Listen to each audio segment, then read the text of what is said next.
Welcome to third episode of Quantum Life. We hope you are enjoying this series and thank you so much for giving us so much love and support. With the blessings of Brahmarishi Pitamaha Patriji, let us start with today's episode. As we all know that in this era of fast-paced life, we have forgotten our roots and are just doing and doing. So we came up with this Quantum Life series, which will let us to the journey from doing to being and bringing a harmony with nature. Quantum life is lived in the primacy of consciousness. It's a ground of all beings. We have to be aware of each and everything around us and within us. It is an interdependent relationship. And in quantum life, we are working with the three attributes or the three pillars: Ayurveda, quantum, and pyramid. Before I go to our first speaker today, I would like to tell you that we all have already participated in 21 days spiritual science doctors retreat and have explained or reviewed few books that you will find interesting. If you want to watch those, you can watch the old YouTube videos regarding those. And now with this episode, I would start with the quantum self or quantum world. Today we have a beautiful speaker, Dr. Rashmi Gill, with us, who will lead us to the quantum world and will tell us about the quantum self, the fifth body, the bliss body that we have initially learned about. Now, today we will be learning something more about it. So I would like to welcome Dr. Rashmi Gill on the stage. Over to you. Thank you, Kathy ma'am. Hello everyone. Myself Rashmi Gill. I am a BMS student from National College of Ayurveda, Barwala, Hisar, from India. Today, I am going to share my presentation about the bliss body. In the previous chapters of the quantum series, today is quantum's third chapter about the quantum self, the bliss body. Now I am going to share my screen.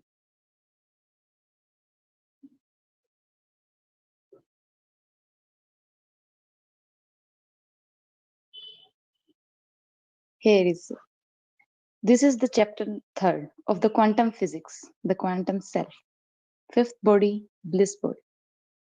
This is reference from Quantum Doctor book, which is written by Dr. Amit Goswami. I have already explained about the five bodies in my last chapter, chapter second. Today about these five bodies, the five bodies of consciousness: physical, vital, mental, supramental, and the bliss body. These are correlated with the five kosha, means panch kosh, derived from Sanskrit word pancha. Pancha means five, and kosha. Kosha means sheath.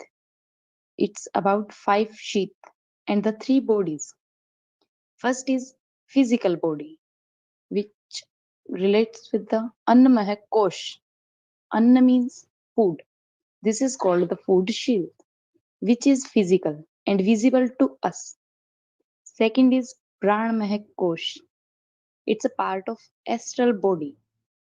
Prana means breathe or the breathing. Means breathing is our life. There is no life without breath. It is not visible to us, but we can experience it and define it in all related with the terms feelings and emotions. Third is Manomaya kosh.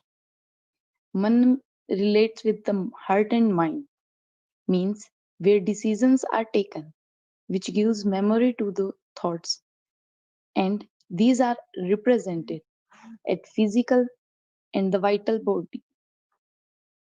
Fourth is Vigyan Kosh. Vigyan means V plus Gyan. V means extra. Gyan means knowledge.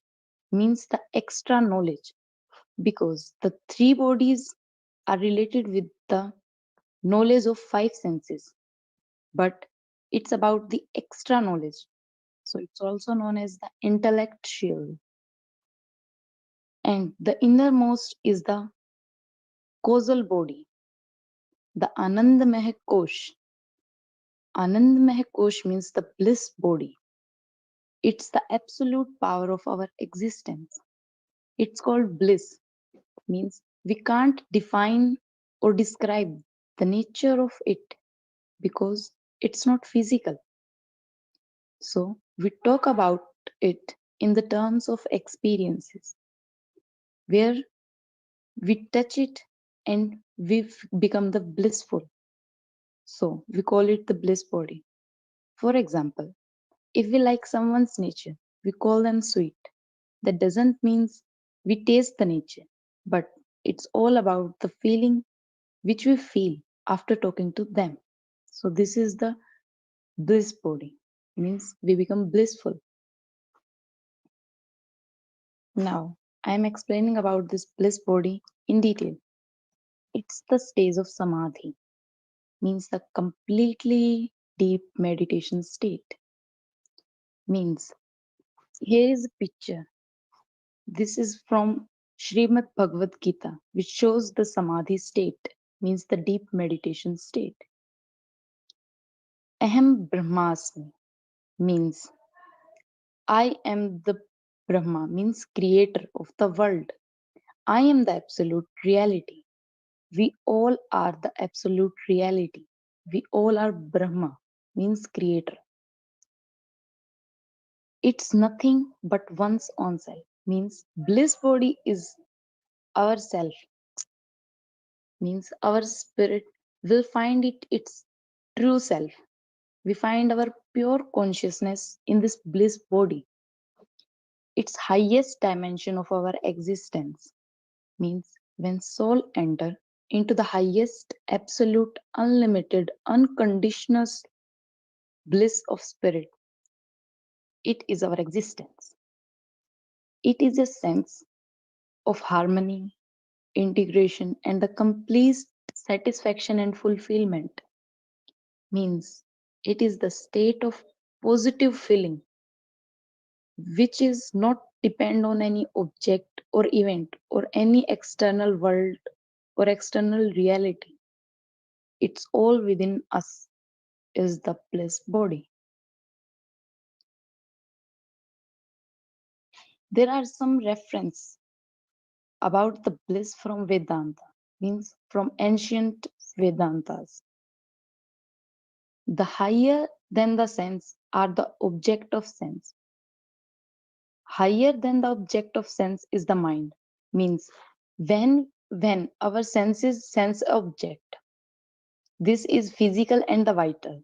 And when the sense goes to the mind, it will become the manas, means the manomaya kosha. It's trying to explain. And higher than the mind is the intellect. Higher than the mind is the intellect. Intellect means the Vijnanamaya Kosh.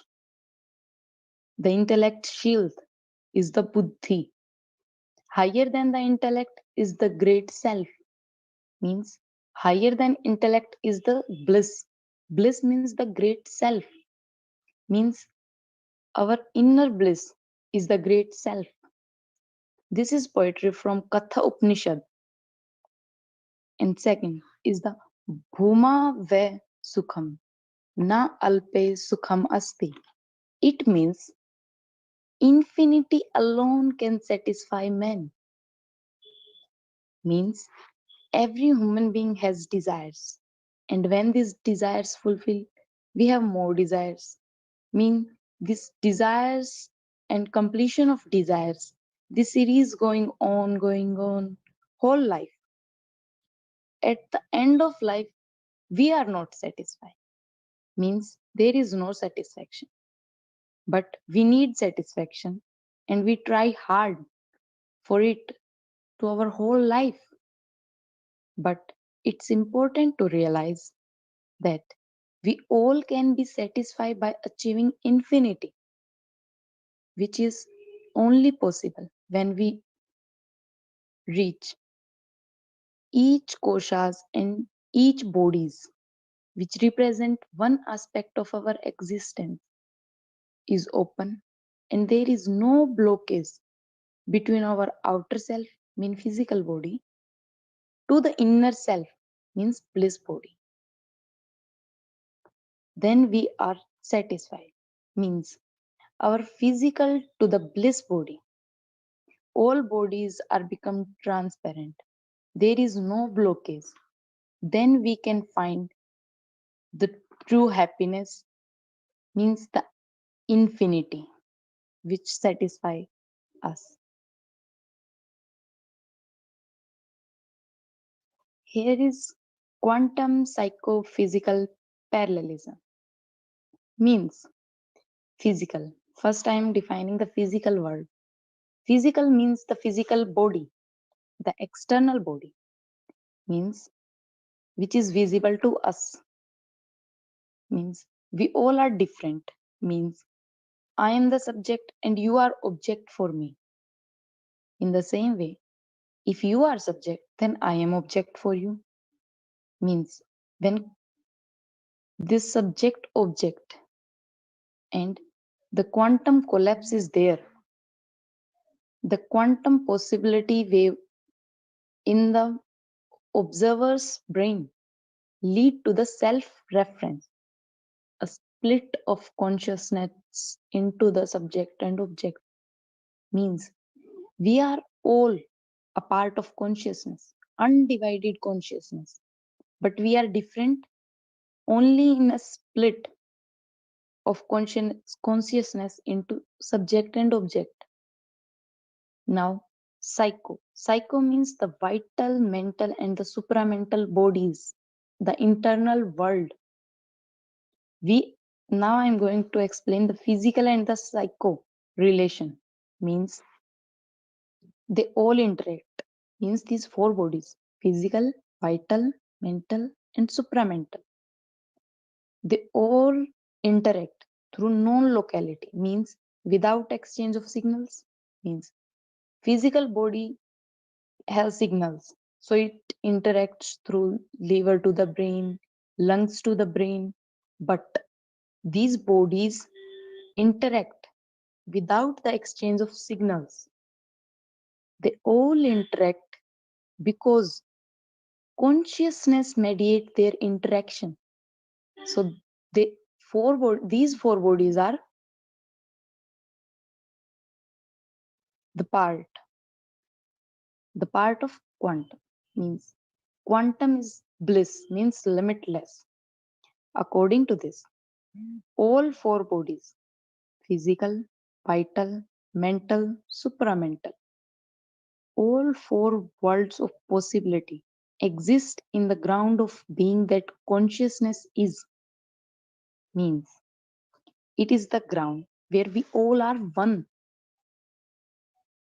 That ground is quantum. Means all bodies consist nothing but the possibilities of consciousness choose from. Means we choose and become. But actual base is one. This is the bliss, which is quantum self. This is the one. This is the quantum psychophysical parallelism. Now, we are distracted from our inner bliss. I am explaining it. Means our ignorance or the distraction which give rise to the ego. Ego creates the like and dislike. This like dislike give rise to the disease, which disease give us the fear of death. Means physical, vital, and the mental. There are three, which we consider as these are the reason for the disease because these are somewhat visible to us or we can experience them. So we think There is only reason of physical. Any physical harm, vital. Because of our feelings. For example, stress is the reason for hypertension. Means anger is the reason for hypertension. And mental means we think and we become. So we can think these three can be reason, but we can't explain the supramental is the origin of any disease, because supramental can't be a reason, but its ignorance can be a reason. Our lack of ongoing connection to the supramental and the bliss body may manifest as ignorance, means the ignorance of supramental and the bliss body can be a root cause of all this suffering. Now, this is the ignorance. This ignorance gives rise to ego. Ego means our mental state, which creates like and dislike. For example, we are the in charge of our feeling, means we are giving the meaning to the thoughts or the thinking, because we condition our mind to produce the meaning for thinking, and these thinking produces the like and dislikes.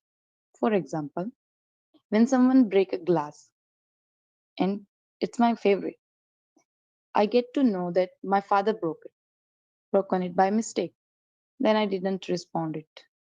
But if I get to know that my sibling broken, then I will got angry and shouted on him, because I condition my feeling that now I can be angry. Now I can be angry, and I know this anger can produce a disease within me. This anger is produced by myself, means actually the disease are produced by myself. So these diseases can produce the fear of death. These are the distractions.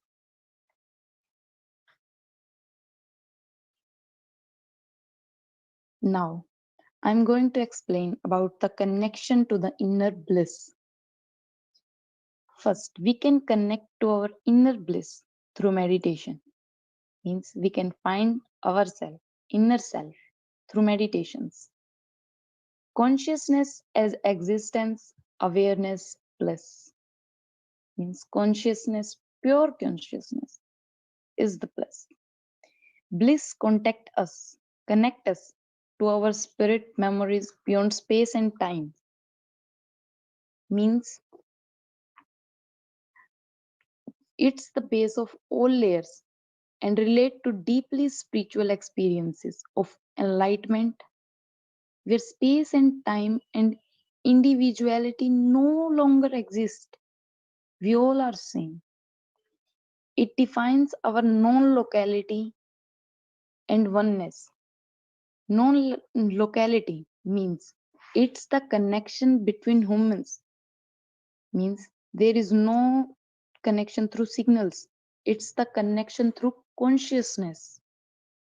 We all are connected through consciousness.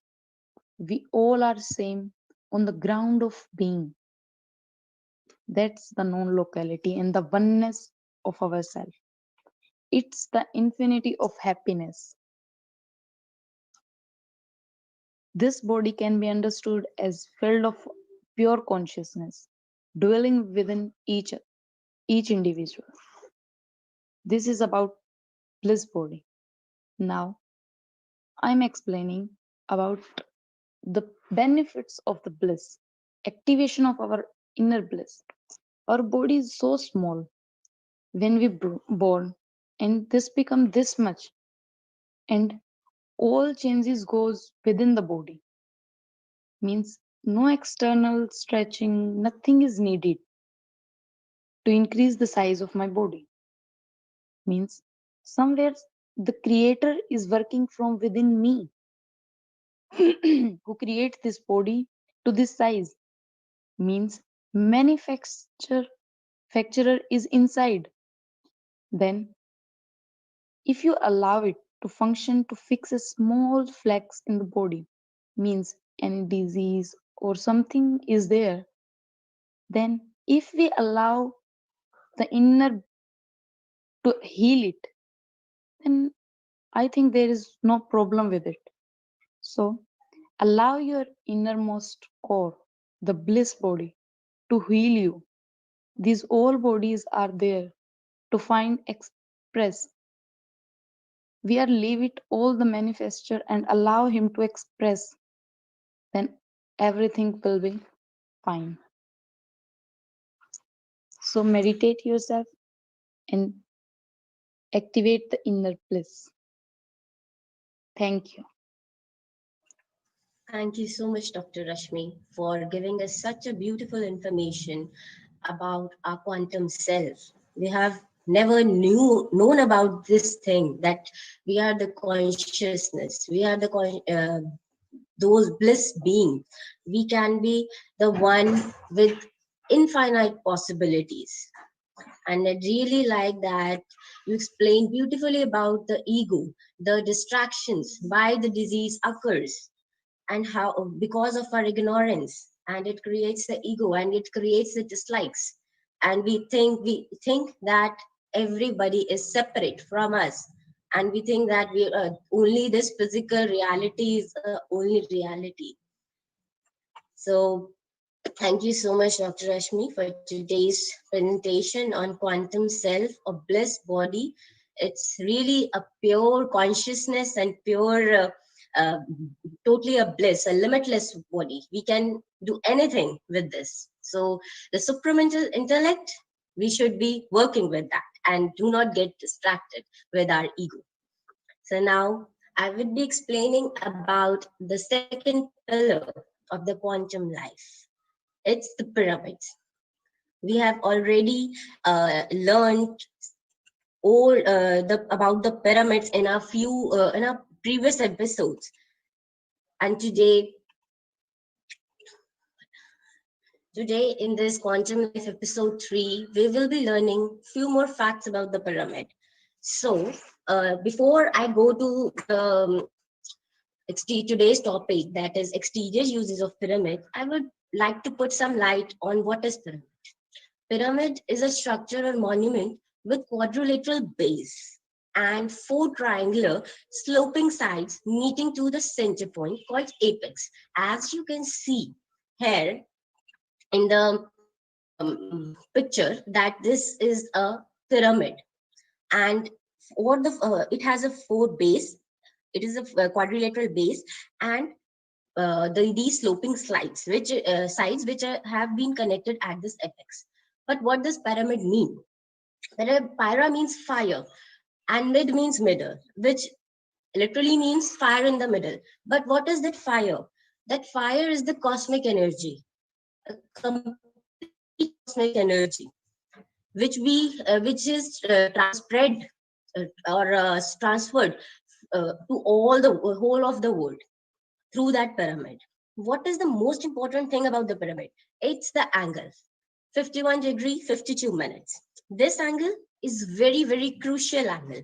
Without if your pyramid is not on this angle, then you will not be able to get the whole and proper energy, proper use, proper benefits of the pyramid. So this angle should be a very precisely built whenever you are constructing or making a pyramid. It should be kept under consideration. And this is the formula for making a pyramid. Edge is equal to base into 0.951 and height is equal to base into 0.636.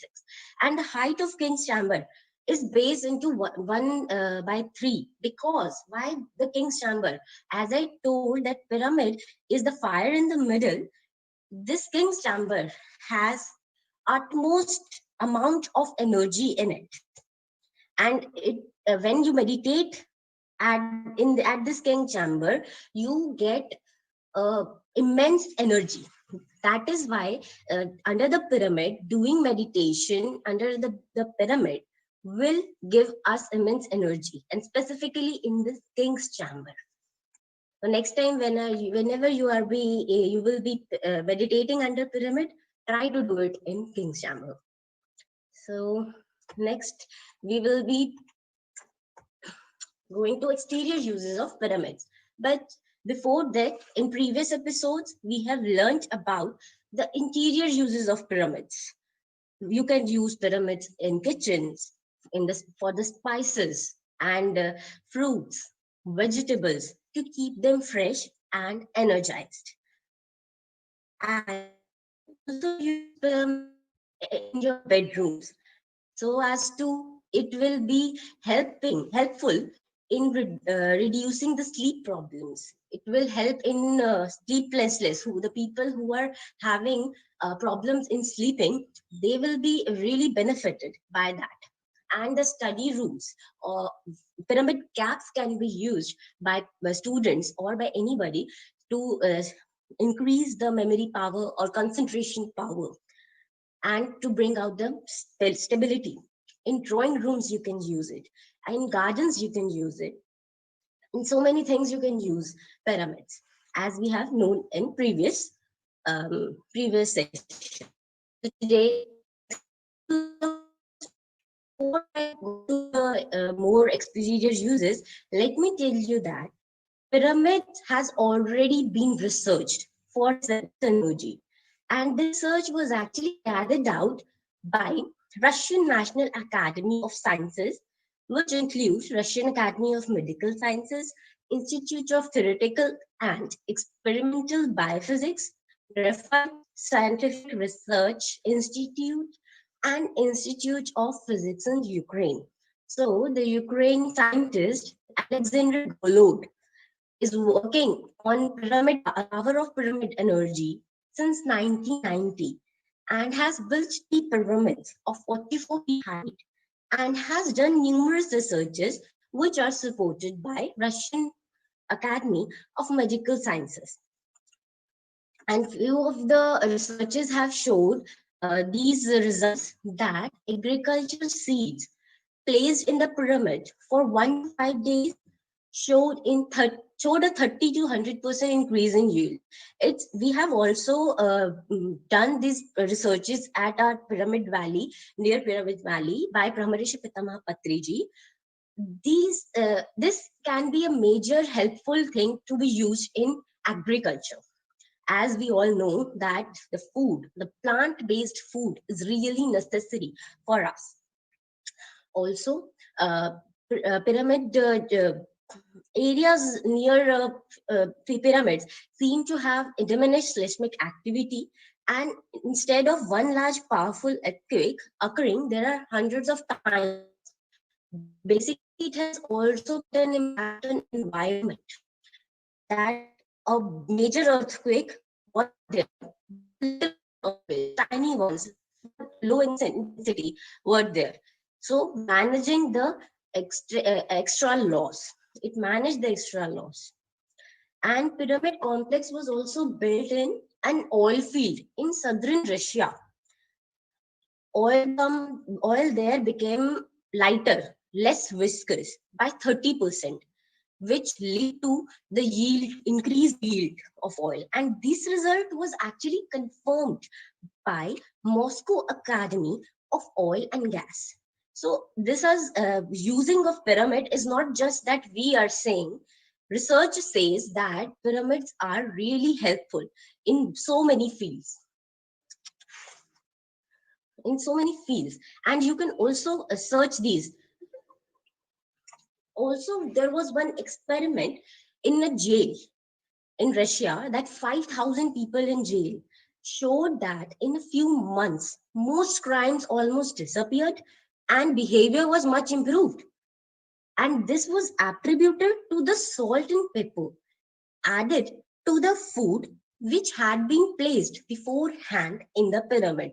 So basically, they have energized the salt and pepper used in the food with the pyramid energy, and that has shown the behavioral behavioral difference. The criminal activities were subsidized. Also, the radioactive waste placed inside the pyramids, there is a decrease in their level of radioactivity. and all these researches are already being done. So pyramid is totally a miraculous thing that we should use. It's a quantum machine, as our quantum life coach, Dr. Anil Sinha, says.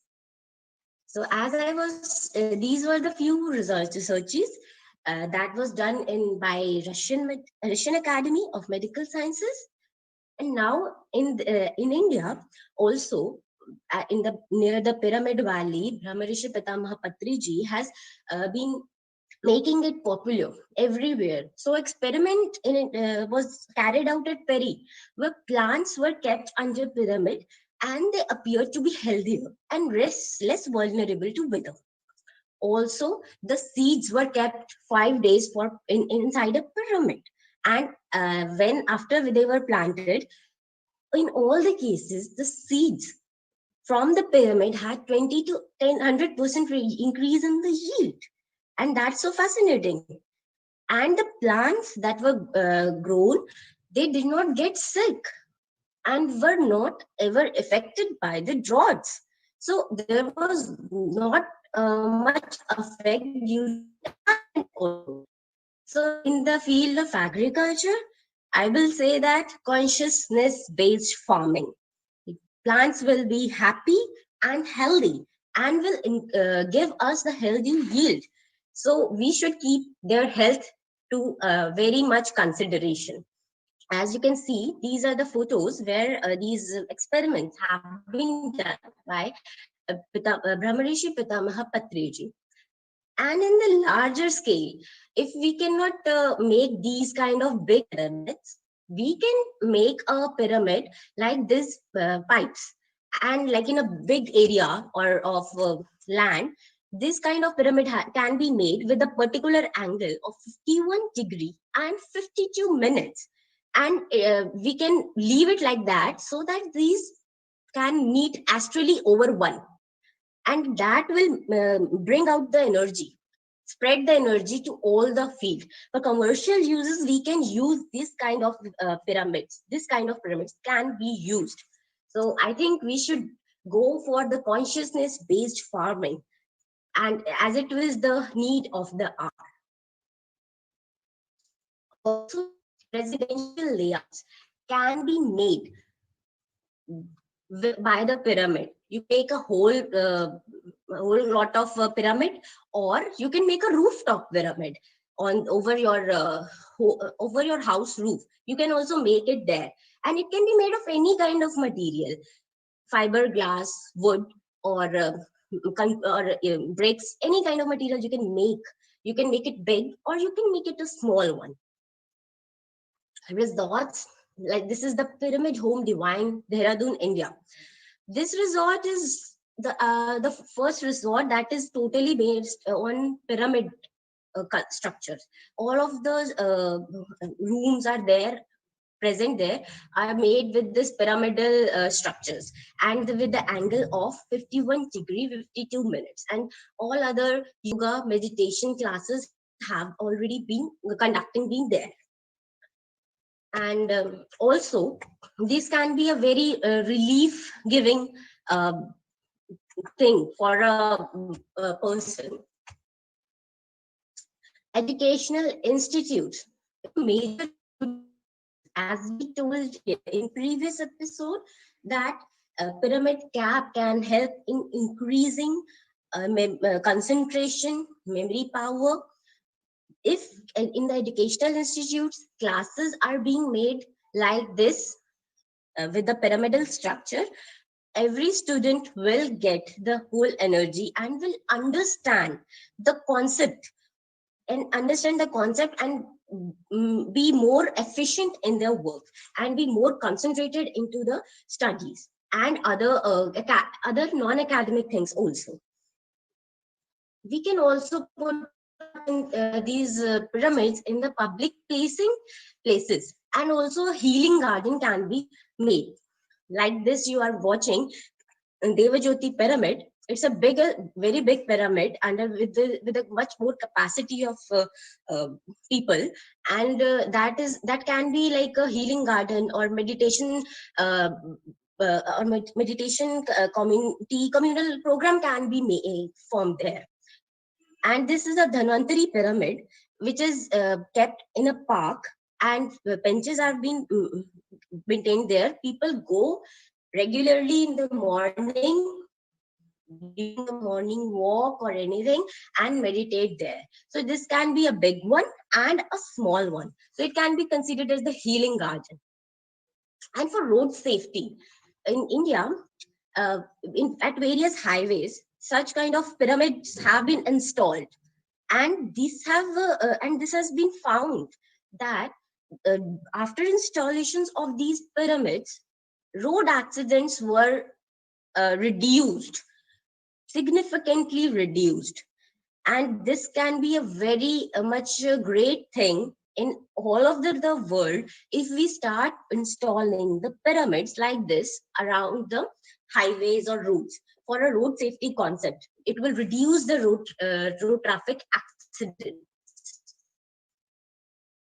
And for hospitals, it's the most beautiful thing to put pyramids in hospital, because there people are sick who go to the hospital, and they need that energy, that positive energy to get well. And these pyramids in hospitals should be installed so that a person can be healthy again. And this is the photograph of civil hospital in Yamunanagar, India. It is a healing pyramid. Its name is healing pyramid. And animal husbandry, basically for the cows or the animals, we are uh, we are taking the advantages of them, but we are not taking care of our animals. We should be taking care of them. At least we can do this, to install some pyramids in this cattle area, or anywhere we are using or making animal kind of animal products are using. We have to avoid those things. But in that also, along with that, we should be taking care of all the animals around the wood. So sheds like cow sheds can be made, cattle sheds can be made, and horse stables can be made like this. So they can be a very helpful um, tool in helping the poor, or in helping the animals to be healthy, because they get unhealthy very soon, very early, as we do not take care of them. And we can also make a pyramid of our pets also. So this is the pyramid in Ayush department of Haryana, the state where I belong. And this I'm really happy to tell you that this pyramid is actually the first India's first government pyramid. Government has given all the funding to build this pyramid, and it's 60 by 60 pyramid. And every day yoga and meditation classes sessions are already being conducted in under this pyramid. And if every time it is relocated in Panchkula, Chandigarh, Haryana. So kindly, whenever you visit here in Chandigarh or Panchkula, so you should please visit this pyramid. And along with this, there are so many pyramids around the world. Not just what I am showing you here, but more and more and more. And we really want to make a world full of pyramids till 2024, as these pyramids, this quantum machine will only help us in energy, in getting the more energy, and leading us to a better meditation experiences. And and also, that is why quantum life needs this pyramid. It is the pillar of a quantum life, or a balanced life. So I will conclude my today's session with this simple small message, that pyramid is a symbol of oneness and storehouse of cosmic energy. So if it is a storehouse of cosmic energy, we should get it. We should get it and be one with everyone. Thank you so much for this for listening to the beautiful concept of pyramid. Now, I would like to invite Dr. Samhita Sharma, ma'am, to please come and please put a light on Ayurveda aspects of daily practices. As in previous episodes, we have already learned about the Dinacharya or daily practices and about the waking up and the water intake. And today we will be learning about the cleaning of the body. So, Dr. Samhita, ma'am, please. Thank you so much, Dr. Khyati. It's my pleasure to be again with you all and speak about the basics of Ayurveda today. I would also like to thank Dr. Sangeeta ma'am for giving us this beautiful platform so as to share the Ayurveda knowledge with everyone. As we had already discussed in the previous episodes, Dinacharya, Brahma Muhurat Jagran, and Ushapan, which actually means the daily practices that should be done in order to keep one healthy, and waking up early, Brahma Muhurat Jagran, which is actually waking up from the time 4 a.m. to 6 a.m., and Ushapan is intake of warm water early in our the which is the first thing in the morning. So let's learn today about how to cleanse our body. Why is cleansing important? The basic reason is when we cleanse or clean any system of our body, it actually becomes rejuvenated and works even in a better way. So, cleansing of lower tract, which is actually our digestive system, is very, very important.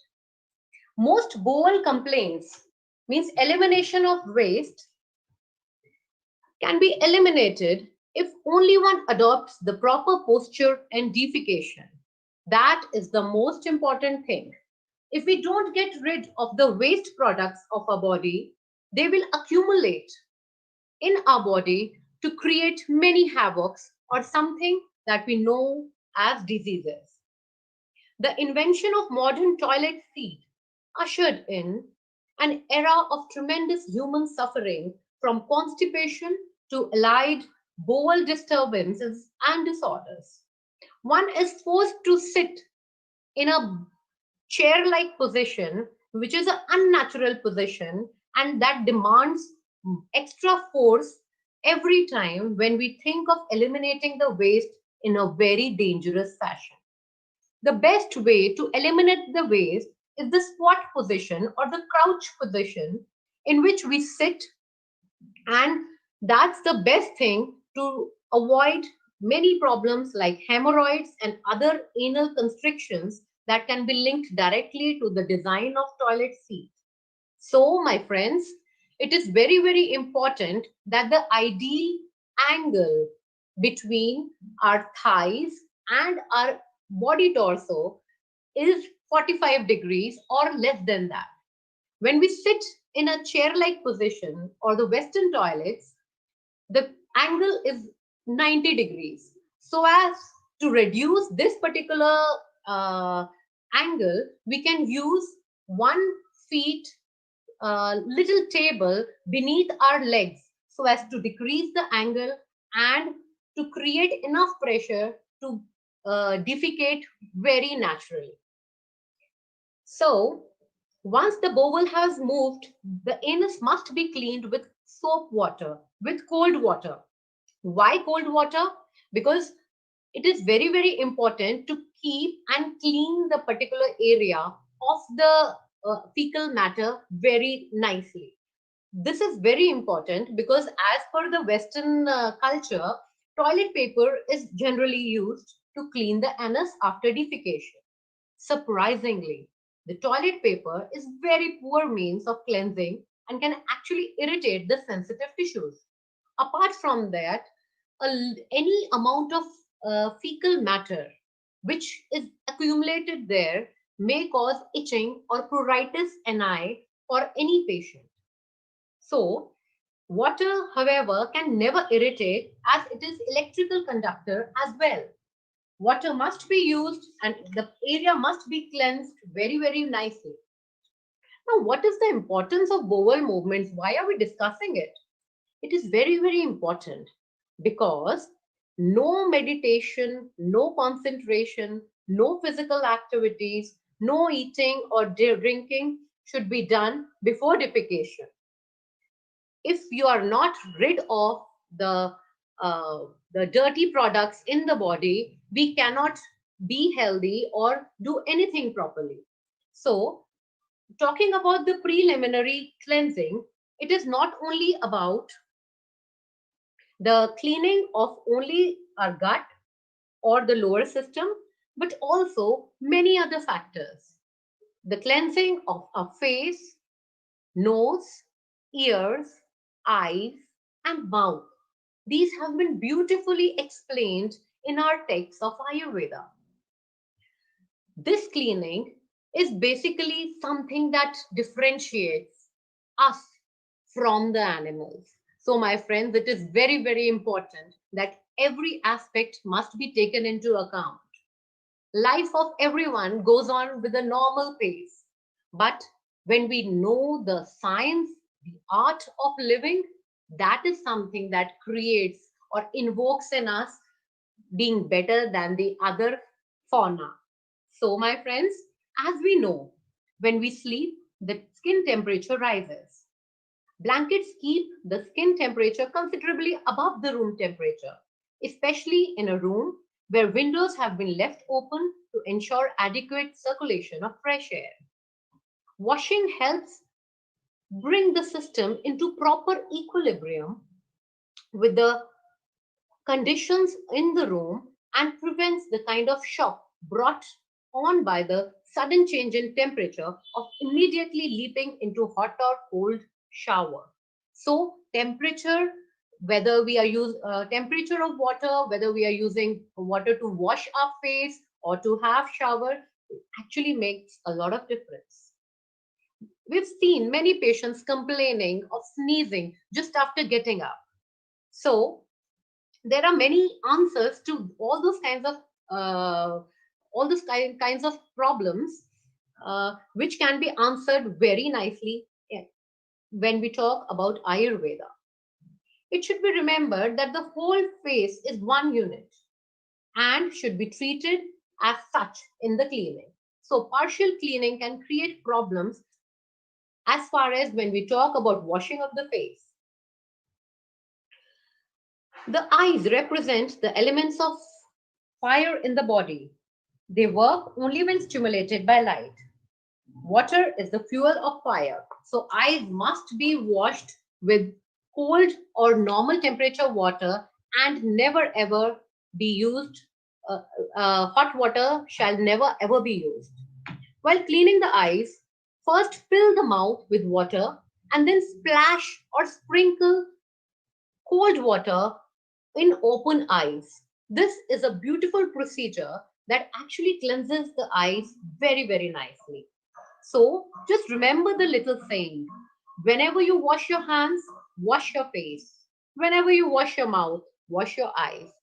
All this, my friends, is interlinked and connected very deeply. So, cleaning of ears and nose are similarly very important and a good daily practice.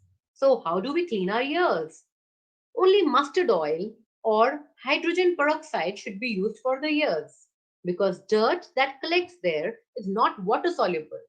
It has an oily base. So just put in some drops of either of the liquid in the ear, allow it to soak for a minute or two, and then remove or use a cotton swab for it. And yes, my friends, I'm not talking of the earbuds that are available in the market, because what they tend to do is every time we poke them into our ear cavity, they tend to throw the little balls of wax even deeper inside the ear cavity. So very, very importantly, never use earbuds to clean your ears. As far as the external ear cleaning is concerned, try to use a warm water soaked towel just after your shower to clean the external pinna or the external ear folds. This will be beautiful and would also uh, bring about shine on the external ear.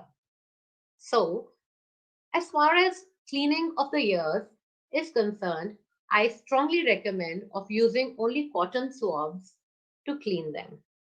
Secondly, cleaning the nose should also be understood as cleaning the forehead from inside. Now, what is this? This is basically Nashahi Shirsodwaram has been beautifully explained in Ayurveda that the way to reach your brain or your skull is nose. So, when you're cleaning up the nose, it is similar to cleaning up your brain or to rejuvenate your brain. See, during the entire day, we inhale a lot of chemicals which we perceive as smells, good smells, bad smells, perfume smells, so many things. These chemicals become lodged in the nose and cavities. So, cleaning the nose accomplishes many functions and should be included as a part of routine cleaning. The best method is to suck some lukewarm water through the nostrils and spitting it out through the mouth. This may feel strange, even discomforting the first time, but this feeling vanishes after it's been done once. This method works best with a pint of lukewarm water to which a teaspoon each of salt and butter has been added. So there is never a time or stage to know doing any proper ritual to anything so as to improve upon our healthy living. My friends, there is no age to learn all this. So, this is a beautiful description to cleanse up the nasal cavity. After washing it, apply a few drops of mustard oil, sesame oil, olive oil, or mineral oil in each nostril, letting it stand for a minute and then rinsing it again. So, this is the way to clean up the nose and at the same time maintain a equilibrium and suppleness of the nasal cavity by oiling it. After washing and cleaning of the nose, let's start talking about the brushing of the teeth, which we all know is so important. Indians use a fresh twig of babool or kikar, which they chew on one end to break it down into fibers that can penetrate the gaps between the teeth. So, a toothbrush will suffice. Use it with toothpaste or baking soda. Dental flosses may be used. And yes, my friends, kawal and gandush means holding of water or oil. Oil pulling is a beautiful and very, very effective method not only to clean your oral cavity or cleaning the teeth, but also strengthening the nerves of the entire buccal cavity. Modern devices use pressurized water, which is generally used these days, but not more than weekly it should be used because the vibrations of the electrical pumps can be very disturbing for the teeth and our nerves as well. So, my friends, cleaning is a very essential part that we have talked today, and there are many, many aspects that shall be discussed even later.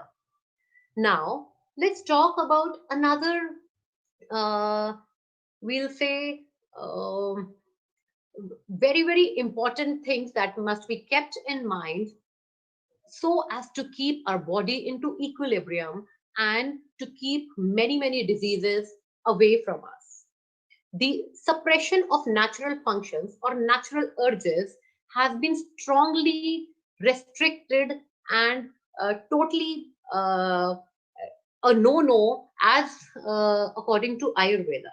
So, as we all know, there are many, many natural urges such as urination or defecation or urge to vomit, urge to sneeze, suppressing the belching, suppressing yawning, ignoring pangs of hunger means being very, very hungry, or remaining thirsty for a long time, or retaining back or trying to stop our tears, or pressurizing ourselves not to sleep when we are feeling sleepy, and also trying not to deep breathe. So, when we restrict all these natural urges, my friends, we are actually calling trouble to the maintenance of our healthy body, because all this is a very deep nervous tissue, we'll say nervous tissue cycle.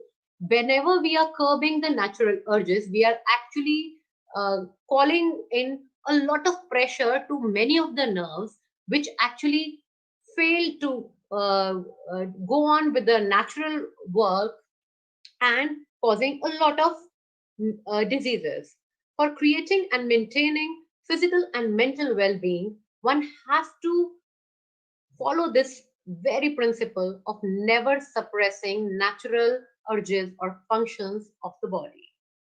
So, as we can see, when we suppress or not go for urination, when we are controlling the pressure of urine, we are actually causing in a lot of pain in the bladder, or pain in micturition, headache.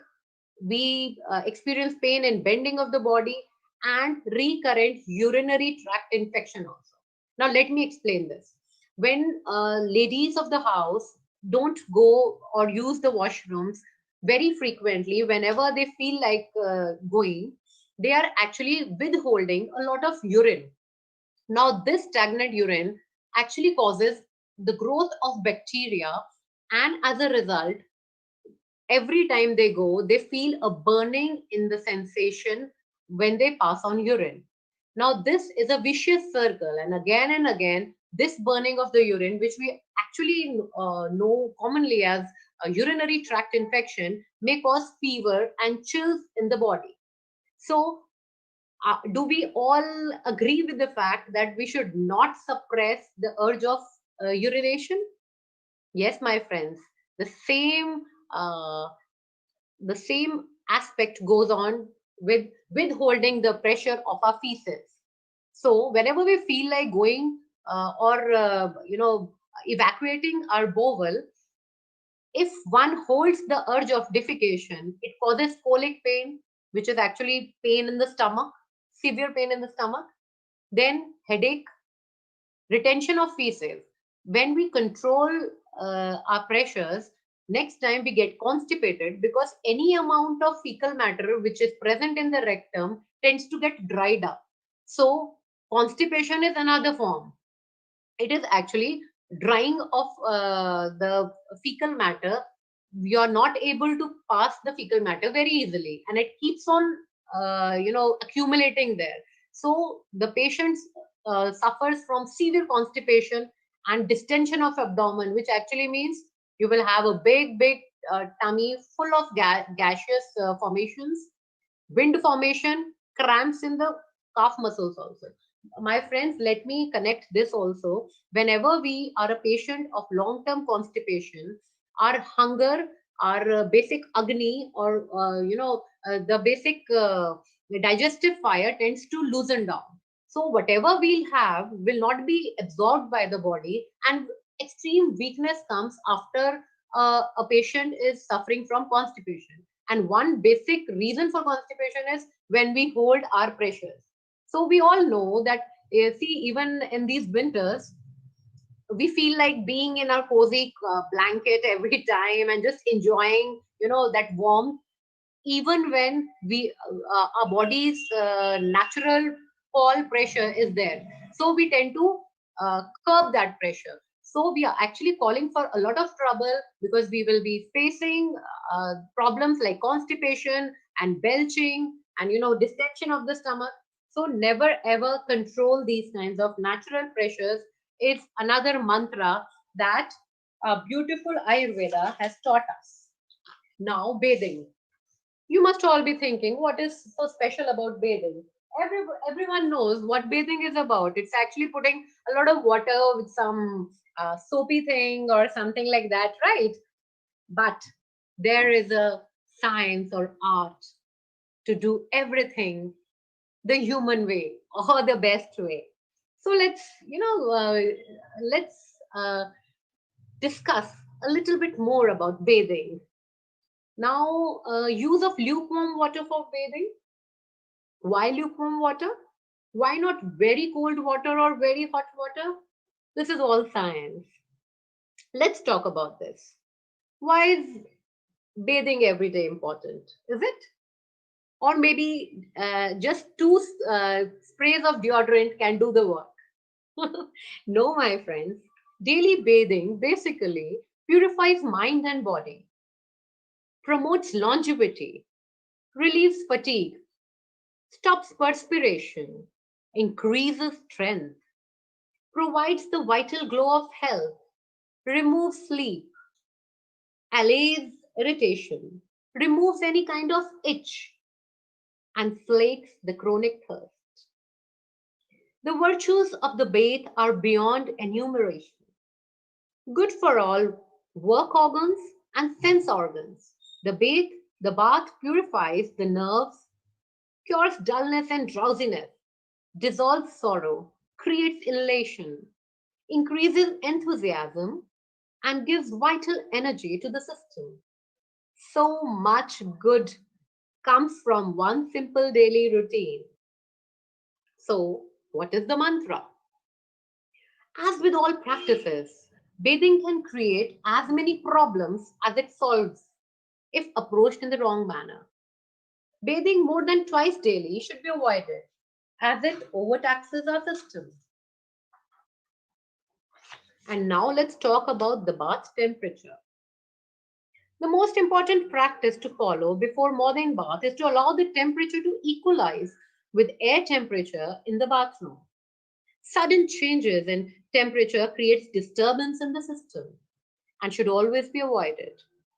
The body temperature and room temperature should be equal, as should the temperature of shower or bath.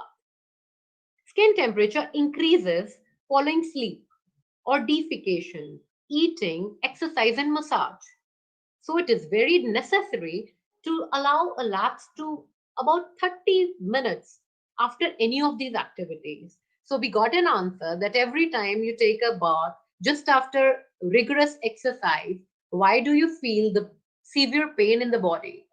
That is because when we put on cold water over the body, it actually causes muscles to spasm and may cause body pains. Both the Indian and Greek medical system praises the virtue of lukewarm water for bathing.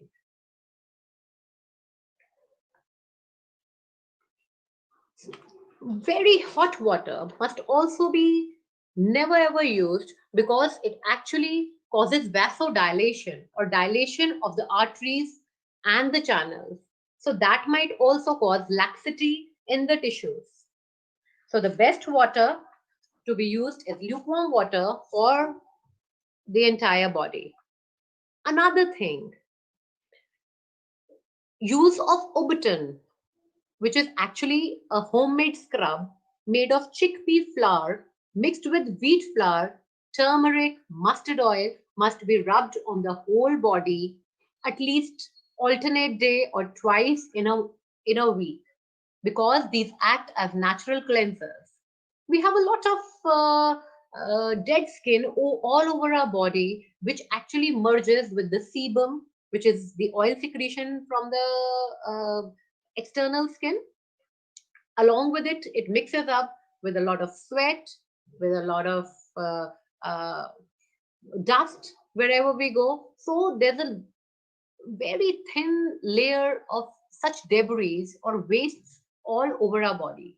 So this natural cleanser, it takes out every little bit of all this debris or waste so as to make the fresh lightened skin up.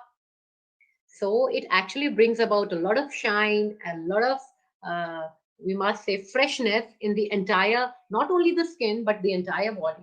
So this must be used. In case we are using soaps, etc., we must apply a little bit of mustard oil or sesame oil, because these kinds of debris are not only, uh, uh, these have a oil base also. So we need to cleanse it with a oil rather than every time just using drying agents like soaps or artificial chemicals that we keep on using these days. Another thing, another beautiful thing that can be very nicely explained here is singing or humming in the shower. So, is it just for fun, or does it have a scientific attitude or scientific vision?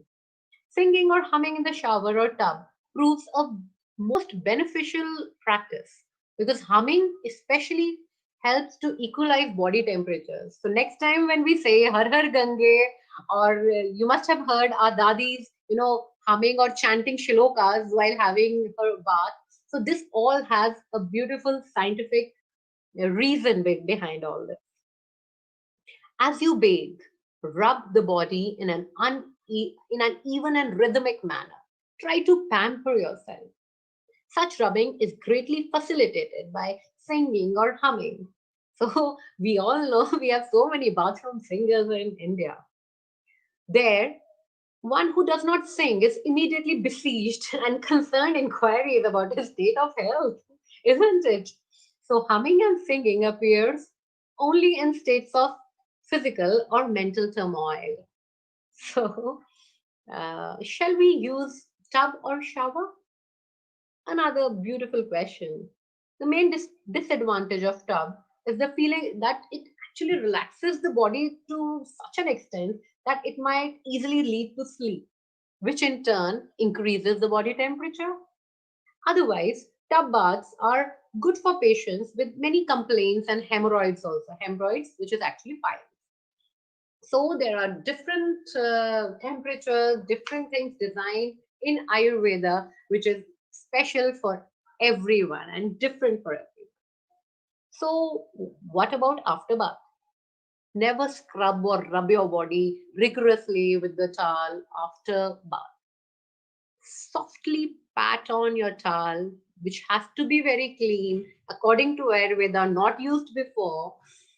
Just pat it all over the body, because this patting effect also has a deep meaning as far as the circulation and health of the body is concerned.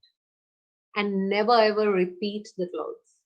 There's no I'll say advantage of repeating the same worn clothes again and again. So there are some conditions when bathing is you know bathing can be skipped.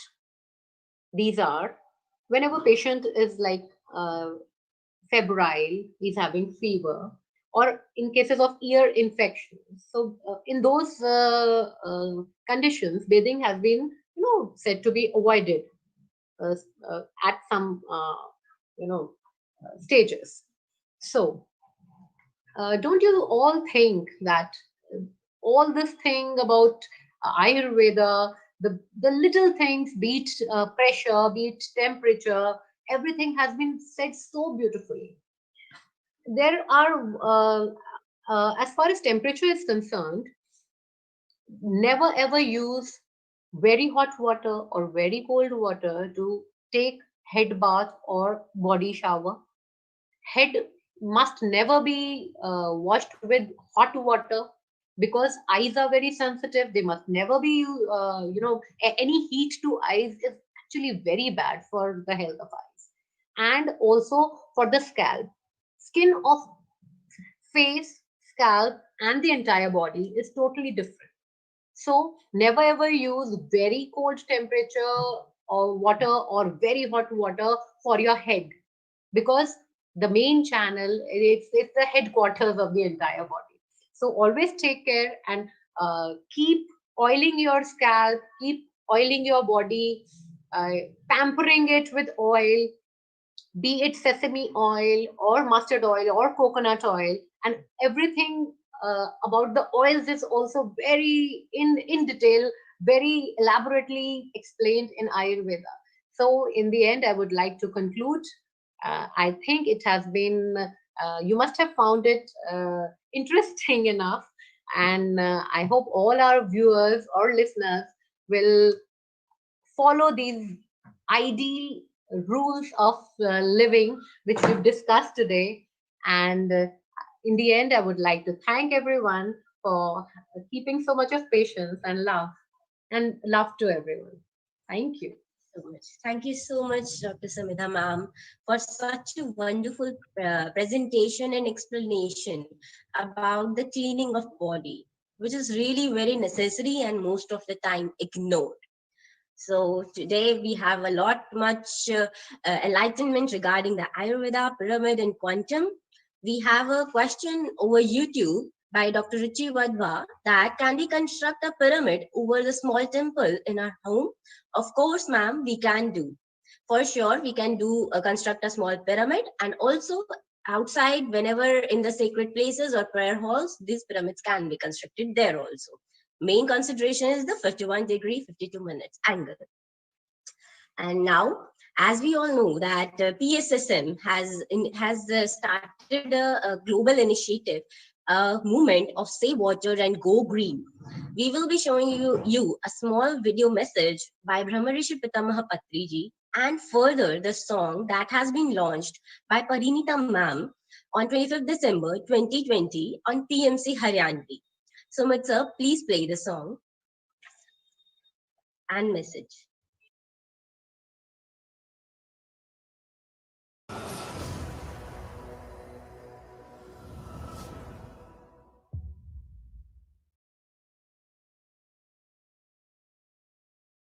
Our PH system has started a new program called as SWAG. It means Save Water and Go Green.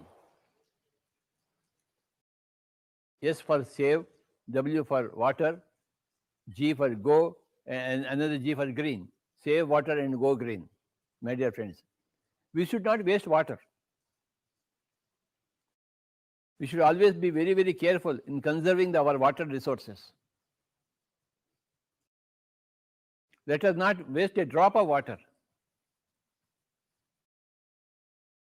Every drop of water should be utilized properly. Every drop of water should be used in the best possible way. If you are wasting water, then you are contributing to the poverty of the nation. If you are conserving water, every drop of water, you are conserving the nature and you are making the nature prosper. We have to conserve water. Whenever you are seeing an open tap, please close it. Let not the water go waste. This is called as save water. And then go green. Plant trees. Everybody should plant trees. That is the most important activity for a man, for a human being, to plant trees. We want a very green planet, not a dry planet. And for plants, water is required. If there is no water, there is no greenery. There are no plants. These are the two important activities for a human being. You have to save water and you must see that everything is green. You must plant trees. While we are enjoying the trees planted by others, we should also plant trees. Everybody is forgetting this point and they are not planting trees at all. Why can't you plant trees? Why are you not aware of that fact? That you must plant trees every day. And always, every minute, you must be aware of wasting water. And you must never waste water. Water is a very, very precious commodity. It's a divine commodity. And if you plant a tree, plant a seed, sow a seed, you are making it green. So this is the movement called as swag. It means save water and go green. I like everybody to say save water, and go green. Please repeat. Again. Swag. What is swag?